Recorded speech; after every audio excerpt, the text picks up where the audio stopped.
The vet's hand was still on the horse's neck when he said the words nobody wanted to hear. "This one's not worth saving." "He's finished." Claire Whitfield stood in the mud outside that auction pen, 61 years old, 3 months divorced, 4 months retired, and she heard herself say, "I'll take him." Not because she had a plan, not because she knew the first thing about broken-down racehorses.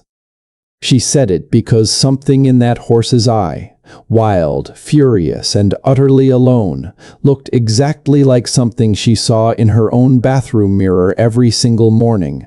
He was covered in scars nobody had bothered to explain. His ribs showed through a coat that used to shine under track lights, and when the auctioneer's assistant tried to lead him forward, he reared so hard the rope burned clean through 2 gloved hands. Every person at that sale backed away. Claire didn't move. She stood there in the cold Kentucky rain, in a coat her ex-husband used to tease her for wearing, and she watched a horse that everyone else had already given up on, and some part of her, the part that hadn't spoken in months, whispered, "That's you." The auctioneer, a heavy-set man with a clipboard and no patience left for a horse that had already cost him 20 minutes of his morning, looked at Claire like she'd lost her mind. "Ma'am, you sure? This ain't a trail horse." "This is a liability." Claire didn't answer him either. She just reached into her purse, counted out $450 in cash she'd been saving for a kitchen remodel she'd never get around to now, and pressed it into his hand before she could talk herself out of it. Somewhere behind her, she heard a younger man mutter to his friend, "Lady's gonna get herself killed." She heard it. She kept counting the bills anyway. So let me ask you something before this story goes any further, because I think you already know the answer in your chest even if you've never said it out loud. Has there ever been a moment in your life when you looked at a broken, unwanted animal, a dog nobody would foster, a cat, someone dumped on the side of the road, a horse everyone had written off, and you saw yourself staring back? Because that's where this story really begins, not with the horse, with the woman who needed him more than she would ever admit, standing in a mud lot in February, holding a lead rope attached to an animal that hated her, wondering what on earth she had just done, and somewhere underneath the fear, feeling more awake than she'd felt in months. 6 months earlier, Claire Whitfield had been someone else entirely. She'd taught 4th grade for 31 years in a small town outside Lexington. The kind of town where everybody waved from their porches, and the diner still had a bell over the door, and the same waitress had been pouring coffee there since Claire was in high school herself. Her classroom had smelled like pencil shavings and orange peels, and every August she'd stayed up late labeling cubbies with construction paper name tags, because she believed, deeply and without irony, that every child deserved to walk into a room and see their name already waiting for them.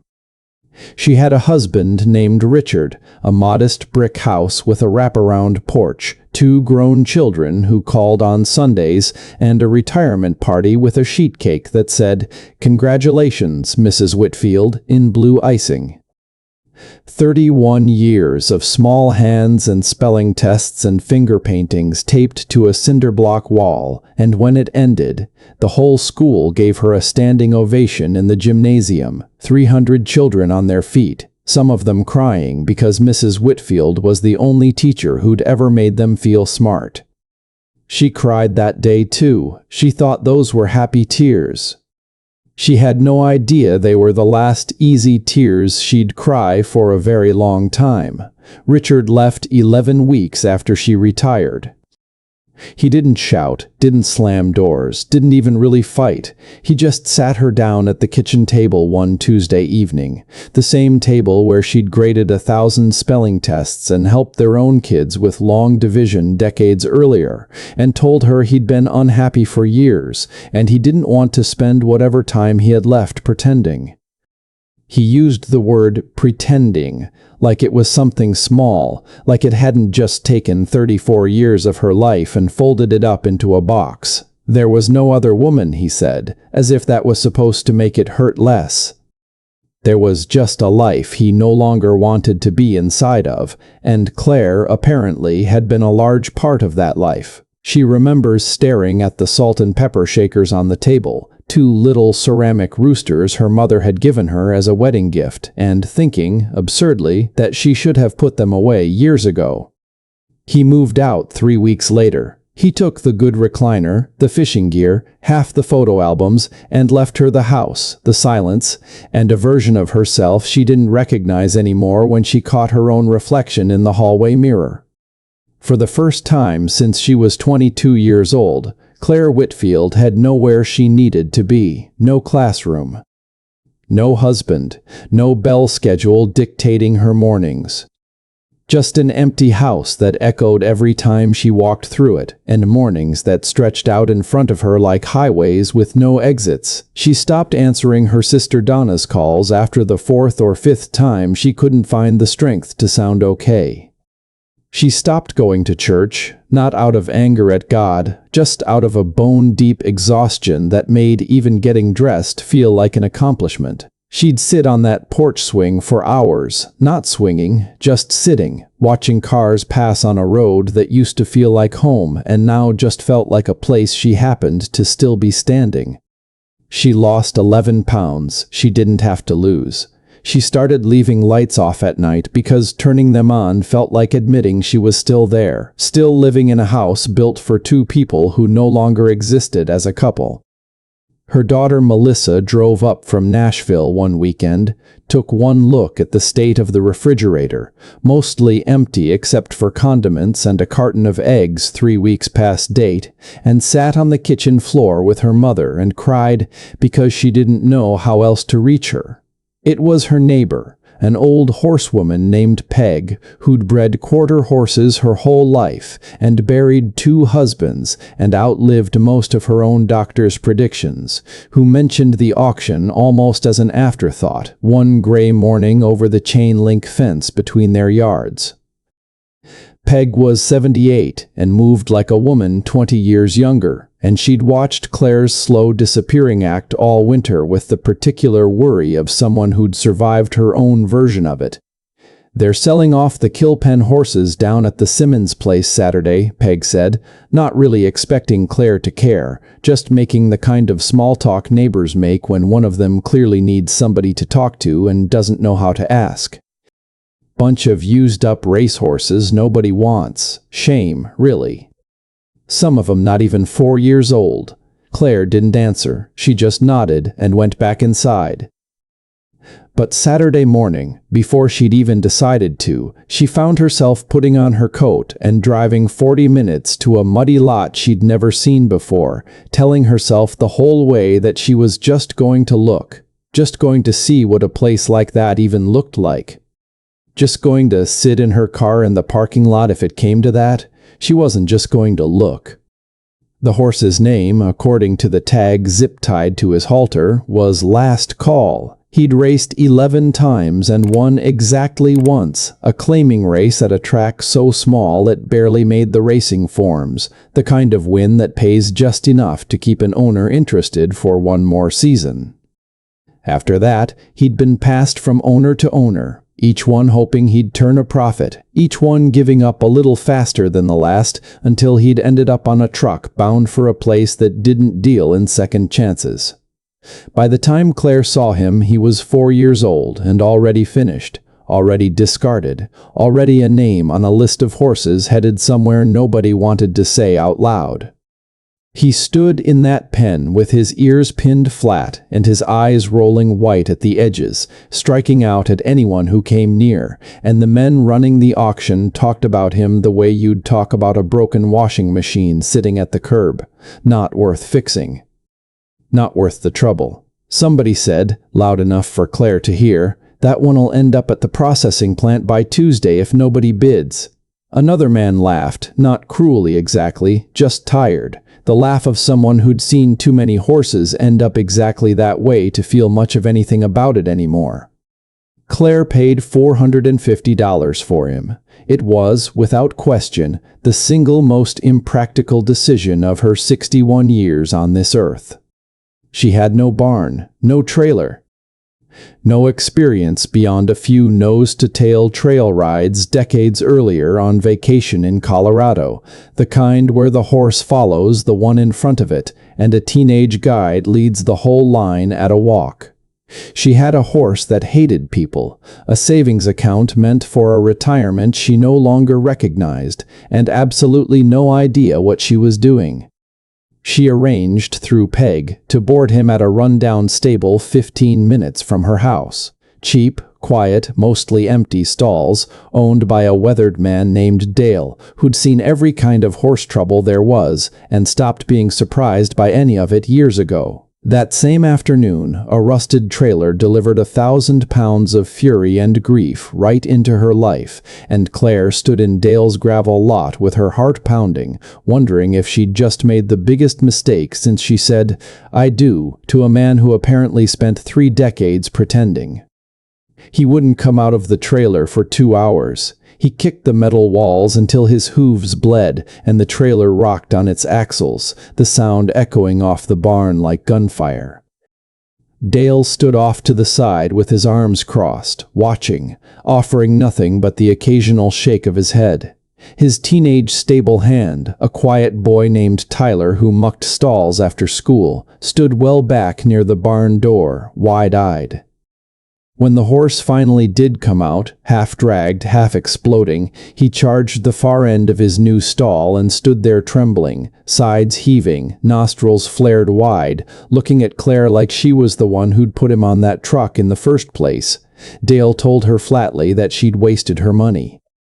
"That one's got no bottom left," he said, meaning no trust, no give, nothing soft left inside him to work with. "I've seen horses come back from a lot. I ain't sure that one wants to." Claire stood outside that trailer in the fading light, listening to a broken animal destroy himself from the inside out, and for the first time since Richard packed his bags, she felt something other than numbness. She felt scared. And underneath the scared, something that felt almost like purpose, small and stubborn, refusing to be talked out of existing. She didn't know the first thing about gentling a horse. She'd never mucked a stall, never fitted a halter, never stood close enough to a 1,000-pound animal to feel its breath on her face and understand in her body how easily it could end her. But she showed up the next morning anyway, and the morning after that, and the one after that, because there was nowhere else she needed to be, and no one waiting for her at home to ask where she'd gone.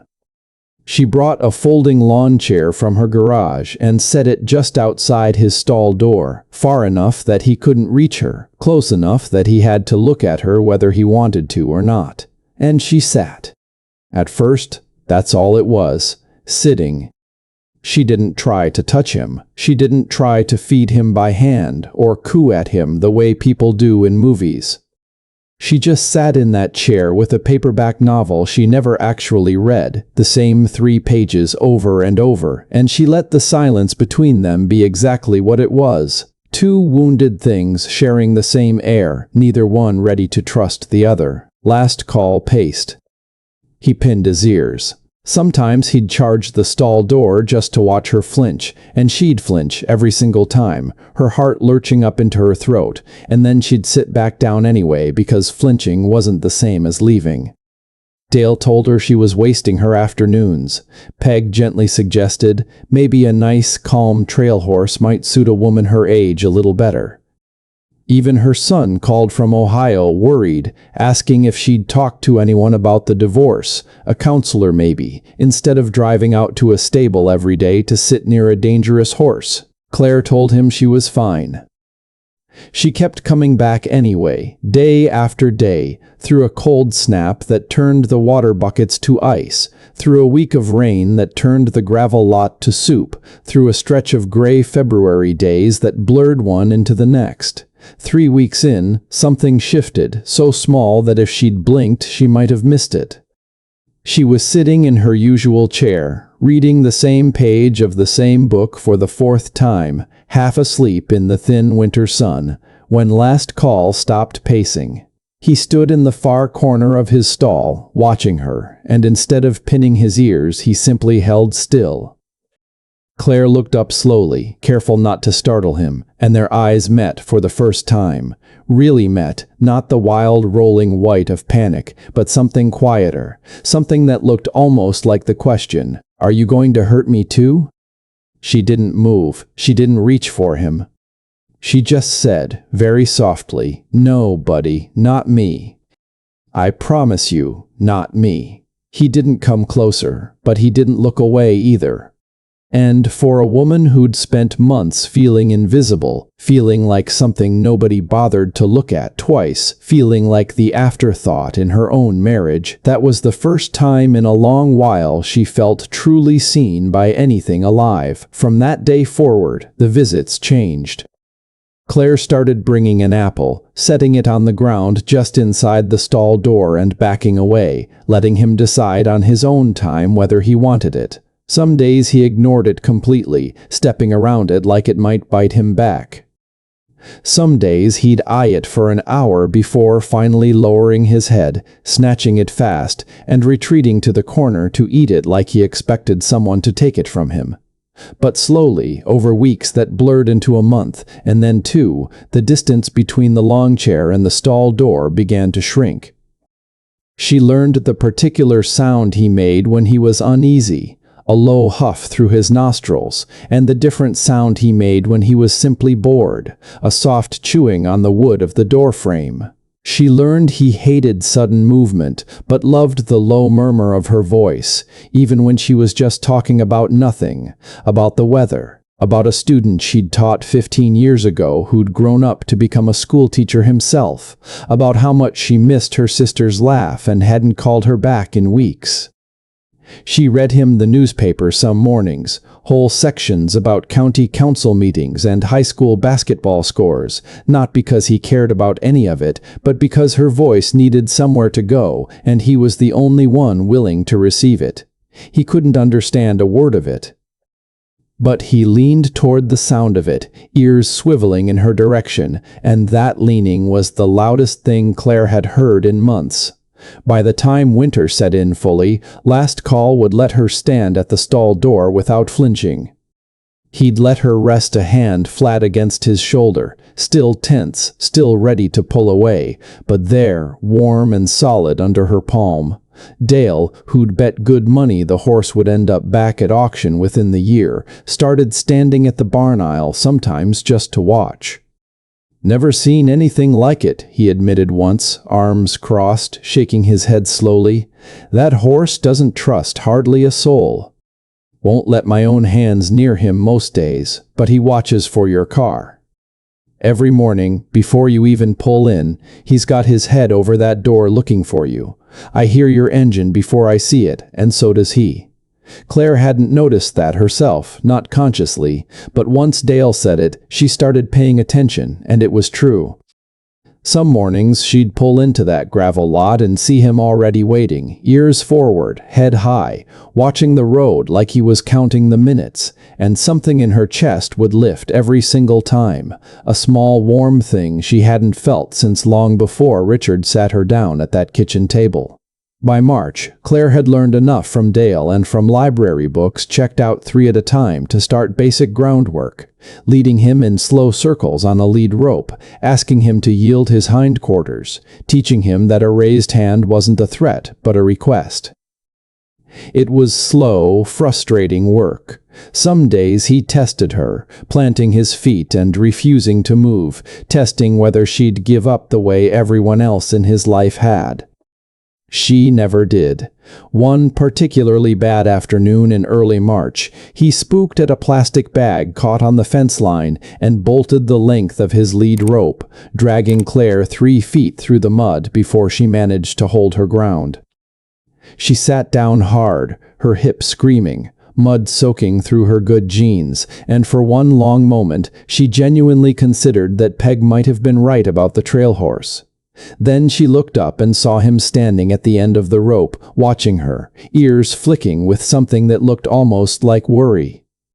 She got up slowly, brushed herself off, and walked back toward him instead of away. "Still here," she told him, her voice shaking a little.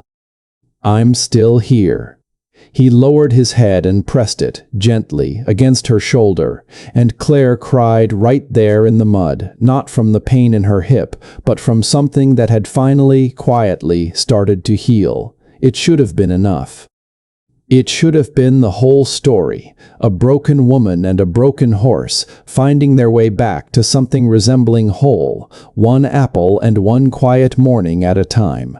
But grief doesn't move in a straight line, and just when Claire thought she was finally climbing out of the hole Richard had left behind, the ground gave way beneath her feet all over again, in a way she never could have prepared for. It happened on a gray February morning, almost exactly a year to the week since she'd stood in that muddy auction lot, the kind of cold that gets into your bones and stays there no matter how many layers you put on. Claire arrived at the stable to find Dale standing outside, last call's stall, with a look on his face she didn't like at all, a look that made her stomach drop before she even reached the door. The horse was down. Not resting. Down, sweating despite the cold, his sides heaving, his legs kicking weakly at his own belly in the particular way that every horse person recognizes and every horse person dreads. Colic.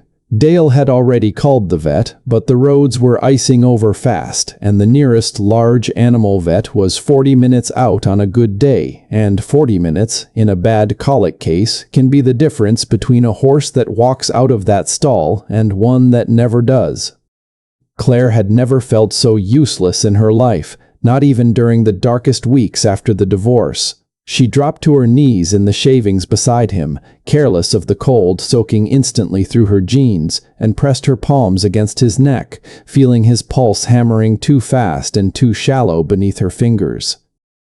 "Don't you dare," she said, her voice cracking in a way she hadn't allowed it to crack in front of anyone since the divorce, not even in front of her own sister.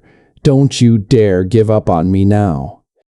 I didn't come this far to lose you too. Not you too," he groaned, a low, awful sound that seemed to come from somewhere deep in his chest, and rolled his eyes back toward her, white showing at the edges again, the same look he'd had on that auction morning. And in that moment Claire understood with total clarity something she hadn't let herself admit out loud, not even to herself in the quiet of her own bedroom. This horse wasn't a project anymore. He wasn't a distraction from an empty house or a hobby to fill retired afternoons. Somewhere in those months of lawn chairs and apples and quiet mornings, he had become the reason she got out of bed at all, the one appointment on her calendar that mattered, and she was about to lose him the exact same way she'd lost everything else, without warning, without mercy, without any say in the matter. The vet arrived 38 minutes later, tires sliding on the frozen gravel, and every one of those minutes had felt like an hour to Claire, kneeling on that cold barn floor with her hands never leaving him. She never left his side. She talked to him the whole time, the same low murmuring voice she'd used for months, telling him about her wedding day at a little country church in June, about the classroom she used to teach in and the smell of chalk dust and crayons, about things she'd never said out loud to another living soul, because somewhere in her exhausted, terrified mind, she believed if she just kept talking, kept the sound of her voice wrapped around him like a rope holding him to shore, he wouldn't slip away from her. When the vet finally pulled up the gravel drive, tires sliding on the ice, Claire didn't move from the ground. She just looked up and said, "Please, please, whatever you can do." That word, please, carried more inside it than the vet could have known standing there in the barn doorway with his bag in hand. It wasn't just about a horse's twisted intestine or a fever spiking too high. It was about a woman who had already lost a husband, a career, a version of her own life she'd spent 34 years building, kneeling in frozen shavings, begging the universe not to take one more thing from her. The vet worked fast, running a tube, administering fluids, walking the horse in slow, careful circles when the pain would allow it, checking his gums, checking his gut sounds with a stethoscope pressed to a heaving belly, and Claire walked beside them every single step through that freezing barn aisle, her hand never leaving his neck, her voice never stopping, even when it dropped to almost nothing, even when it was barely more than breath. Hour after hour crawled by. The barn grew colder as the sun dropped fully behind the tree line, and the temperature fell with it. Dale brought Claire a coat from his truck without a word, and draped it over her shoulders, and she barely noticed, barely felt the extra weight, her whole body focused on the animal in front of her. Somewhere around midnight, Last Call's legs finally buckled from sheer exhaustion, and he went down again, this time not thrashing, just lying still, breathing shallow and fast, and the vet's face told Claire everything his mouth hadn't said yet, a look she recognized from 31 years of watching parents' faces in parent-teacher conferences when the news wasn't good. "We've done what we can," he said quietly, kneeling beside her in the shavings. "The next few hours will tell us. I'm sorry, Claire. I wish I had better to give you." Claire sat down in the shavings right next to the horse, pulled his massive head into her lap, the way you'd hold a frightened child, careful of his weight, careful of everything, and she stayed there through the entire freezing night, because if this was how it ended, she was not going to let him face it alone. Nobody was ever going to make him feel unwanted again. Not while she still had breath in her body to sit beside him. Somewhere around 4 in the morning, exhausted past the point of tears, her back aching, her legs numb from the cold floor beneath her, Claire found herself talking to a horse who might not even survive to hear it, and what came out of her wasn't about him at all anymore. It was about her. She told him what it felt like to sit at that kitchen table and hear the word pretending. She told him about 34 years folded into a cardboard box on a Tuesday evening. She told him about the standing ovation in the gymnasium and how hollow it felt to walk out of that building for the last time with nobody at home waiting to hear how the party went. She told him that she understood now what it felt like to be looked at and found not worth the trouble, to be something people gave up on because fixing you seemed like too much work, too much time, too much uncertain effort for an uncertain reward. "I know what that feels like," she whispered into his mane, her voice raw and broken in the dark barn, tears finally coming hot against the cold air. "I know exactly what that feels like. So you don't get to give up, not on me. I won't let you. I refuse to let you. And whether it was medicine, or stubbornness, or something neither science nor faith can fully explain, sometime just before dawn, as the first gray light started creeping through the barn's high windows, Last Call's breathing steadied. His eyes, which had been half closed for hours, opened and found hers in the gray early light. And slowly, impossibly, he lifted his head off her lap and looked at her the way he had that very first day she sat outside his stall, not with fear this time, but with something that looked almost like gratitude. The vet called it a miracle recovery, the kind he only saw a handful of times in his whole career. Dale, a man who didn't believe in much beyond hard work and bad luck and paying your bills on time, stood in that barn doorway with tears in his eyes. He didn't bother to wipe away, saying he'd never in 30 years of horses seen an animal fight that hard to come back for someone. "That horse chose you," Dale said, his voice thick. "I've seen a lot of horses give up in that barn over the years. Give up on people, give up on life. That one didn't. He fought his way back because you were sitting right there asking him to." Claire didn't have a scientific explanation, and she didn't need one. She only knew that somewhere in the coldest, darkest hours of that night, something had passed between a broken woman and a broken horse that neither one of them would ever be able to fully put into words. He had chosen to stay. And in choosing him back on that awful auction morning months earlier, in choosing him again on that barn floor in the dead of winter, she had somehow given him a reason to. The weeks that followed felt different, softer, like something in the air between them had shifted permanently and would never shift back. Last Call healed slowly, his strength returning day by day, his appetite coming back stronger than it had ever been, and Claire watched a transformation happen right in front of her eyes. the wild, furious animal from that muddy auction lot fading further into memory with every gentle morning that passed. He nickered now when her car pulled into the gravel lot, a soft, low sound she'd come to recognize as pure joy, a sound Dale said he'd never once heard that horse make for anybody else. He pressed his forehead against her chest when she came to see him, an old horseman's gesture, Dale explained, meant absolute trust. The kind a horse only offers to someone it considers herd, someone it has decided, in whatever quiet language horses use, belongs to it now. Claire had spent months trying to save a horse nobody wanted, and somewhere along the way, without either of them planning it, that horse had saved her right back, more completely than any doctor or therapist or well-meaning friend ever could have. She started riding him that spring, nothing fast, nothing that would ever remind him of a racetrack, or the life that had chewed him up and spit him out onto a truck bound for nowhere good. Just slow, easy walks around the pasture, her hands soft on the reins, his ears flicking back to catch every word she said, his stride steady and unhurried beneath her. She called her sister Donna that April, the first real conversation they'd had in almost a year, and instead of apologizing for the silence, Claire found herself talking for 45 minutes straight about a horse named Last Call, her voice animated in a way Donna hadn't heard since before the divorce, and Donna cried on the other end of the line, not from sadness this time, but from relief, because she finally recognized her sister's voice again.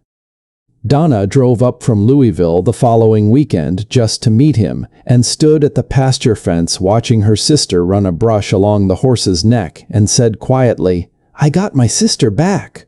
Claire didn't answer. She just kept brushing, blinking hard, because some things are too big to answer out loud. Peg, watching from the fence one golden afternoon in May, said something Claire would carry with her for the rest of her life. "You didn't just save that horse, Claire," she said, leaning on the top rail, squinting into the sun. "Look at yourself. You're standing up straighter than I've seen you stand in a year. You've got color back in your face. That horse gave you something to fight for, and honey, it shows." And Claire realized, sitting atop 1,000 pounds of once-broken racehorse in the golden light of a Kentucky spring, that Peg was exactly right. She wasn't the same woman who'd sat frozen on that porch swing for months, watching cars pass on a road that led nowhere. She wasn't the same woman who'd stopped answering her sister's calls, who'd left the lights off at night because turning them on felt like too much of an admission. Somewhere in the gentling of an angry, unwanted horse, in the lawn chairs and apples and the long freezing night on a barn floor, she had gentled every ragged, furious, grieving part of herself too, one quiet morning at a time. Last Call never raced again. That chapter of his life closed the day Claire led him off that trailer and into a quiet stable that smelled like hay and second chances. But he found a different kind of purpose, one nobody had bothered to imagine for him back when he was just a losing bet at a small-time track, carrying a woman who had lost everything back into a life worth living. Every morning, rain or shine, he'd be waiting at that stall door, head up, ears forward, watching the gravel road for her car the way he'd learned to do that very first winter. And every morning, Claire would climb out of her car, feel the cold air on her face, and feel something in her chest lift at the sight of him waiting there for her, faithful as sunrise, the one living thing in her whole rearranged world that had never once looked at her and found her wanting, never once made her feel like something to be pretended through. There's a photograph Claire keeps on her refrigerator now, held up by a magnet shaped like a horseshoe that Dale's wife gave her that Christmas, taken about a year and a half after that auction day. In it, she's standing in the pasture with her hand resting on Last Call's neck, both of them looking straight at the camera, sunlight catching the copper in his coat, and if you didn't know the story, you'd never guess what either of them had survived to get to that moment. You wouldn't know about the kitchen table conversation that ended a marriage, or the auction pen full of people who'd already given up on a horse worth saving, or the men who said he'd end up at the processing plant by Tuesday. You wouldn't know about the freezing February night on a stable floor when a woman refused to let go of an animal the world had already written off twice. All you'd see is a woman with steady eyes and a horse standing calm beside her, two creatures who found their way back to living together because neither one of them gave up on the other when giving up would have been so much easier, so much simpler, so much more expected. Claire still sits on that porch some evenings, but it's different now. She's not watching the road for a life that already left. She's remembering a barn 15 minutes away, a stall door, a lawn chair, and a horse nobody wanted, who turned out to be exactly what she needed at the exact moment she needed it most. She talks to church groups sometimes now, and to a small grief support circle. Peg helped her start at the community center, and to other women going through their own version of that kitchen table conversation. And she tells them the same thing every time, her voice steady, her hands folded in her lap. She tells them that sometimes the thing that saves you doesn't look like salvation at first.